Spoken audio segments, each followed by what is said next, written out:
In the coming years, those who are willing to delve into deep periods of learning are going to be the true winners of the new economy.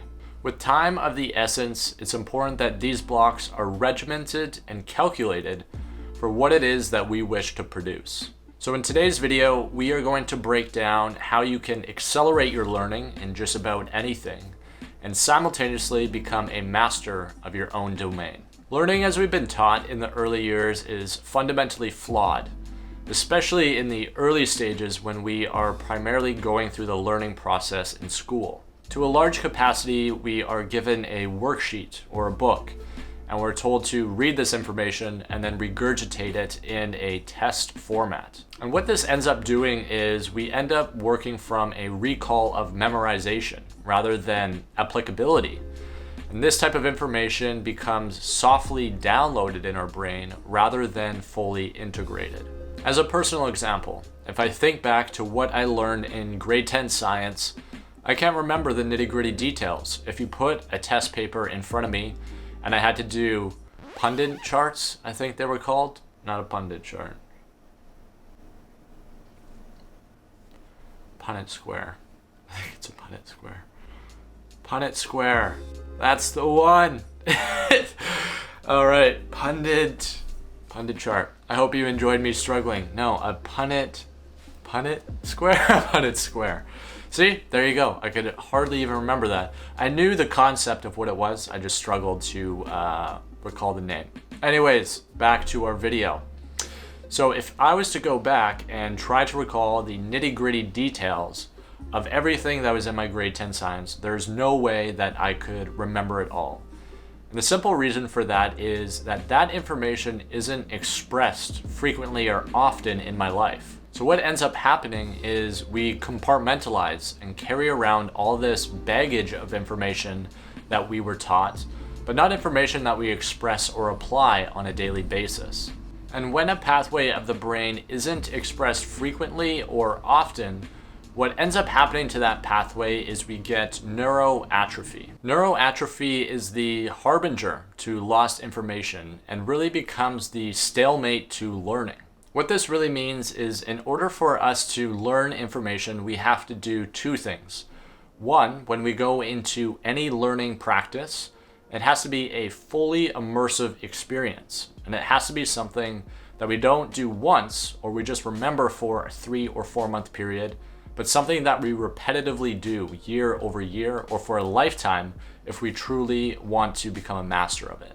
Secondly, in order to learn something new, sometimes we have to unlearn something first. And I know that seems kind of ironic, especially in today's day and age, where we are exposed to potentially infinite information and it's readily at our fingertips. But our brain is really a storage vessel after all, and it can only contain so much information. So if you wish to learn something that is deeply technical and you want to learn it on a deep level, think of something, well, don't think of it, but just think that there are things that you have to unlearn in order to relearn or learn something new. And what this looks like on paper is if I'm going to go learn something new, but I already have a preconceived idea of what it is that I'm going into, then I may not get the full immersion of the learning experience because I'm taking kind of my predisposed baggage along with me.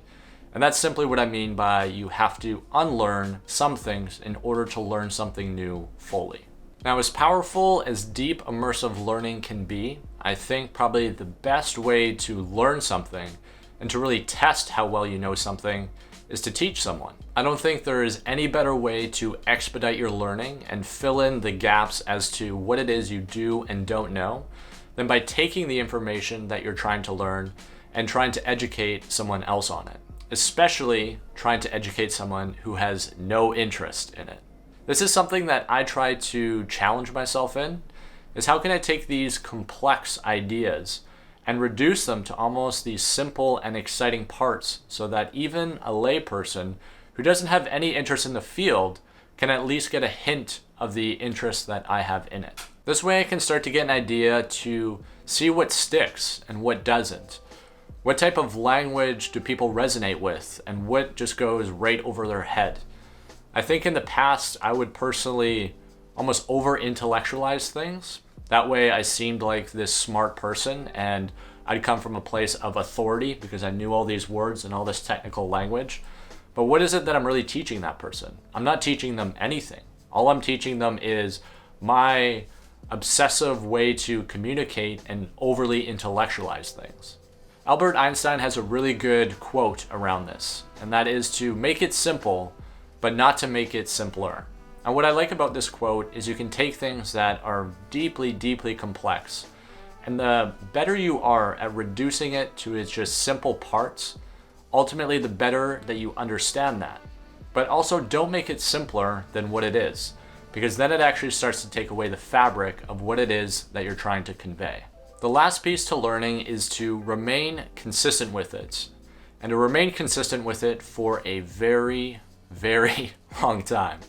To the extent of the 10,000 hour rule as an example and as a baseline that we can operate from, I think that just starts to give you a slight introduction into what it is that you could potentially be diving into. What you'll notice is the experts of a certain topic, or the people who know a lot, will often say that they don't know much. And the reason for that is when you go to learn something and learn it on a very deep level, you really start to fundamentally understand how much of it is you don't know. And that's a very daunting thing, but it's also something that is exciting and a way that I think you can move yourself more into the mastery role. And you do this through consistent repetition. You start off as this apprentice to something. Once you get past the apprenticeship, where you start to understand the basic concepts of how things work and integrate or don't integrate together, then you start to become creative. And you're like, okay, how can I start making this something that's more of my own?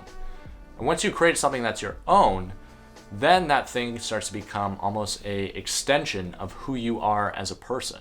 It becomes hardwired into your nervous system, where things don't really require calculated, arduous thoughts anymore, but more or less just they're a part of your instinct or intuition.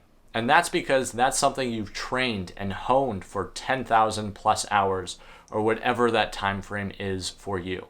So at the crux of this video, know that you can accelerate your learning through all the techniques that I mentioned, but also know that you're in for an infinite amount of it. For the more that you know about a topic, the more you don't know. If you're watching this video, you have all the resources you need. You have far more than any other historian or scientist in human history. Really, the only thing that's holding you back is yourself. So go out there and discover the information, and you may just find something that was waiting to be found by you. If you found this video helpful, then be sure to throw it a like, as well as subscribe to this channel for more content around mindset and mastery, such as kind of what we covered in today's video. I also do content around exercise and movement, where we are really trying to integrate all these different principles to not only optimize our body or only optimize our mind, but really holistically integrate everything together.